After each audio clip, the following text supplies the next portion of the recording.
So we're going to look at this concept of arthrokinematics, and this is different than osteokinematics, the physiological motion that we've been discussing. And this motion, this arthrokinematics, is the movement that's required in order to allow most of the movements that we occur or we do. So like I said, the osteokinematics, this is the physiological motion. This is all the movement that we were talking about in the sagittal plane with flexion extension, or the transverse plane with internal external rotation. And as we looked at, we had these 90-degree planes that we described motion through. And it's also the lens that we viewed motion through. And then it also is the template that we use for exercise prescription or intervention. And you can see here that we have the flexion extension happening in this particular plane, this ab and abduction happening in this frontal plane, and then this transverse plane. I don't know if this was clear or not, but when we have this three-dimensional coordinate system, movement is not always, or these planes isn't always through the center of mass or the center of the object.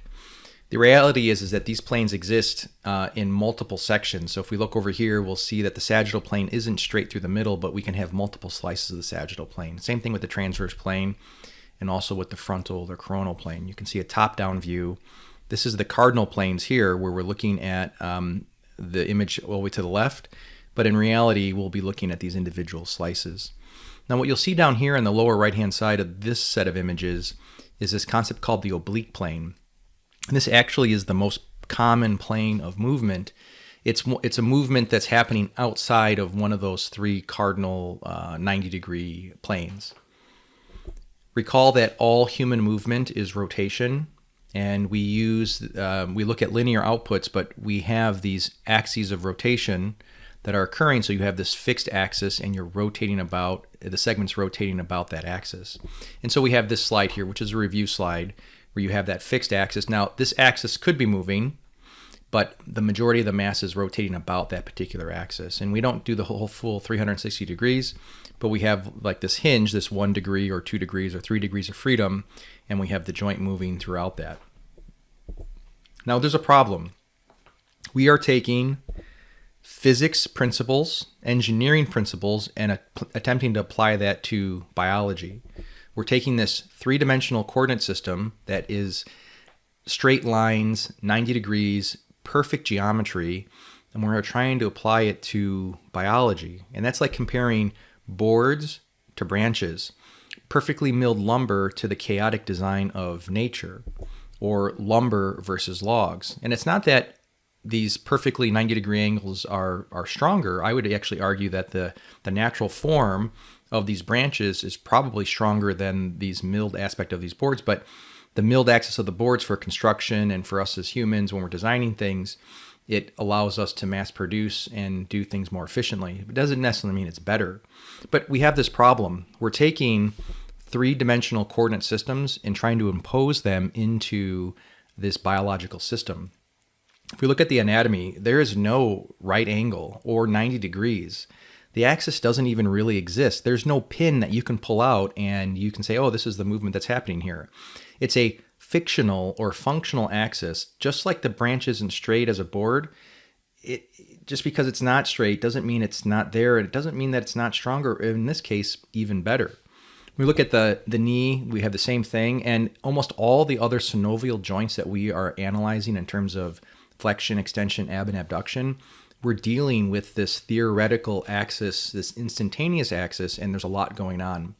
Remember that the joints we're dealing with are synovial joints, and so they have cartilage at both ends of the bone, and then they have a joint capsule. And that joint capsule is meant to keep everything contained so that we can transfer load from bone to bone, and it provides an optimal environment for movement.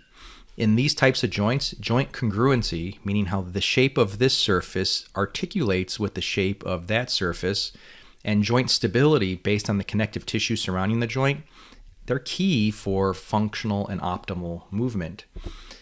The body is trying to, through its physiology and structure, trying to solve a constraint issue. It's trying to maintain this bone in proper optimal alignment in this bone. It's not perfect and it's not static. It changes based on the movement, the environment, the load.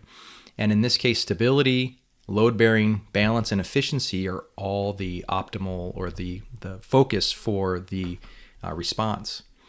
So if we look at an image of, here's the femur and here's the tibia, we'll see that if this segment actually rotates, this would rotate straight off the cliff. And what happens in a physiological or in the biological system is that as this is rotating, it's also moving linearly to maintain that joint congruency. This whole aspect of this rotation that we said is part of physiological motion and the flexion, extension, ab and abduction or internal external rotation that's occurring, this is all in conjunction with this concept of arthrokinematics, which is this accessory motion. And these are movements of spin. This is a movement through the longitudinal axis, rolling or rocking, yes, rock and roll, where it's the segments rolling on top of each other like I showed in the previous image, or some type of lateral or linear gliding to maintain that congruency. In your textbook, they have these images here and they show it top spinning. And again, I think this is a good representation because you have a linear axis, a longitudinal axis that's creating rotation. So you're spinning through the long segment of the object, not just rotating. You have this concept of rolling, and you would see here that our problem is that as it rolls, it also wants to move, like roll right off the cliff. And this is a rotational movement. And then you have this linear movement, so straight translatory movement of gliding.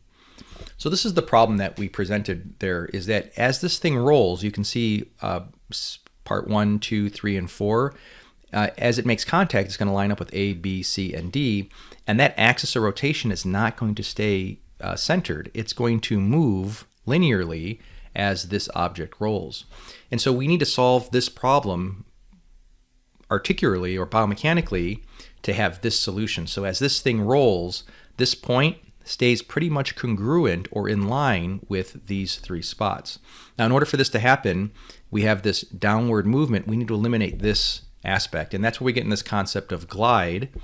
And what has to happen is this rolling force is going to happen concurrently with this gliding force. This rolling force is happening because of muscle contraction and the physiological motion.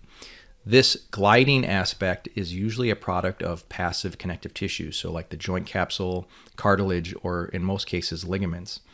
Now, when we look at this roll versus glide, these movements are happening concurrently within the body. They can happen in the same direction, or in this case, they're happening in the opposite direction. And what determines whether it's happening in the same direction or opposite direction is part of the concave versus the convex rule. And I have a little video posted on Blackboard that goes through that. Just a quick review. Convex, think of vertex. So like the peak of a parabola or curve, or the peak of an angle. Vertex, convex, this is the surface that's sticking out, that's protruding out. This would be the example of the tibia, the femur here. And you can see that and when you look at the surface here, that it has a little bit of a curve, that it sticks out a little bit. Now, one of the ways to remember the convex aspect, it's not just the surface sticking out, but it's the segment that contains, or the theoretical axis of rotation exists within the boundary of that segment. So the convex surface doesn't necessarily have, because when you start looking at some of these bones, it may be flat, it may be round. You're not going to always see this predetermined peak or really rounded surface, but it always contains the axis of rotation. So that's the convex aspect. So it's going to be the surface that has a more protruding or bulging aspect, but really it's the segment that contains the axis of rotation. And then when you look at concave aspect, just think of a cave. And the concave aspect is going to be the flat surface. It's not necessarily going to be hollowed out, but it's going to be flat, but it's going to be the segment that's moving about that axis, not within this particular segment.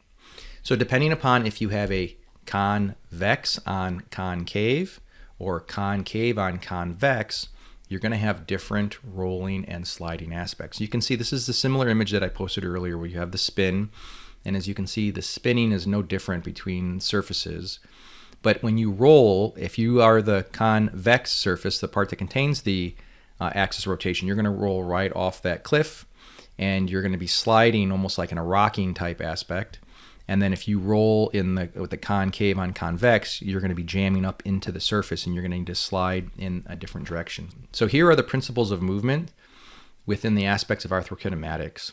So the convex concave surface movement, the movements are going to happen in opposite directions. So when you have the axis of rotation segment that's actually moving, you're gonna roll and glide in opposite directions. And then for the concave-convex surface, so the surface that doesn't contain the axis is the one that's moving, you're gonna have in the same direction. The next image here shows this. You can see that this was rolling, and that prevent this from rolling off the cliff there, it needs to move back to keep its axis of rotation in congruency with that segment there. When you look at the problem that I presented earlier, that's what this was. This is the convex segment moving because it has the axis of rotation. It's rolling, and in order to keep everything lined up in line here, I need to have a glide in the opposite direction. It wants to roll this way to the right, but I have a gliding aspect coming to the left. In the reverse circumstances, we have this rolling, and you can see that if I stayed here, it would jam up into the side. The rim would be jamming into the surface and needs to move in the same direction to accommodate. So it needs to make a bigger swing, a bigger turn. And so in this case, you're going to have the roll and glide happening in similar directions. This is an example of the shoulder kind of showing you what would happen. You have this rolling movement up this way. It's trying to climb up the glenoid fossa. And this is what would happen if you didn't have that concurrent accessory movement. You'd have abduction happening, so the physiological motion. And as you're abducting the arm, the joint's rolling in this space, and it would be jamming up against that bursa. So you need a sliding motion down, again, taken care of by the joint capsule, ligaments, connective tissue, to create this phenomenon. Again, these are the images from your textbook, just showing more examples of the convex surface moving or rolling up, and then you have this same aspect, and then you have the in this case you have a concave surface moving, and you see that it has to move in the similar direction in order to make sure that you line up that axis of rotation. So again, we revisit this image. You can see that this is the convex surface on the concave surface. This is the segment that's moving, and I'm rolling back, so I'm doing knee flexion. And in order to, if I'm rolling to the right, I'm going to need to glide to the left in order for that to occur. Now, the circumstances can change with the exact same joint. In this case, you have the distal segment free and the proximal segment fixed. So you are moving the tibia relative to the femur, which is, in this case, this actually was knee flexion. I can also produce knee flexion, but now in this case, the proximal segment is moving relative to the fixed distal segment. So this would be like a leg extension or leg curl exercise, and this would be a squatting activity. This brings us to the concept of open chain versus closed chain.